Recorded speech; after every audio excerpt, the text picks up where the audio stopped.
गोहत्या आणि गोमांस या मुद्द्यावरून रत्नागिरीतल्या हिंदू समाजाच्या मोर्चाला सुरुवात झाली आहे। शहरातील मारुती मंदिर ते पोलीस अधीक्षक कार्यालय या दरम्यान हा मोर्चा असेल। यामध्ये भाजपचे नेते निलेश राणे देखील सहभागी झालेले आहेत।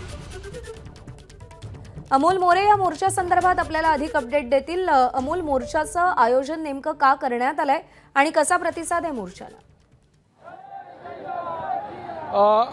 2 दिवसांपूर्वी 2 ते 3 दिवसांपूर्वी रत्नागिरी शहरातलं जे MIDC म्हणून मिरजोळ आहे शहरापासून जवळ, सो त्या ठिकाणी जे आहे ते एक मुंडकं सापडल्याचा आरोप वासराचं करण्यात आला होता। आणि त्यानंतर या काही कार्यकर्त्यांनी सर्व जे शहरातले काही नागरिक होते पोलीस स्टेशन जमा झाले होते आणि त्यानंतर या आरोपीला अटक करा, त्याच्यावरती कारवाई करा अशी मागणी करण्यात आली होती। पोलिसांकडून साधारणपणे 48 तास देण्यात आले होते, पण अद्याप तर त्याच्यामध्ये काही अपडेट्स नाही आहेत। अद्याप त्यावर गुन्हा दाखल केलेला आहे आणि कडक कारवाई करावी या मागणीसाठी हा जो मोर्चा आहे तो काढण्यात आलेला आहे।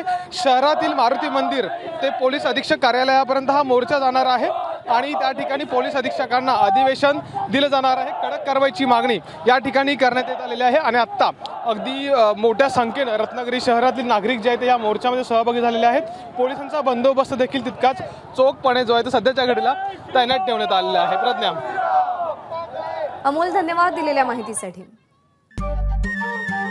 नमस्कार। मनसुद्धा तुझं ही वेगळ्याच प्रकारची मालिका तुम्हा सगळ्यांना खूप आवडली होती। याचा दुसरा सीझन कधी येणार अशी विचारणा झाली। प्रतीक्षा संपली आहे मित्रांनो, येतोय मनसुद्धा तुझाचा दुसरा सीझन। होय मनसुद्धा तुझं।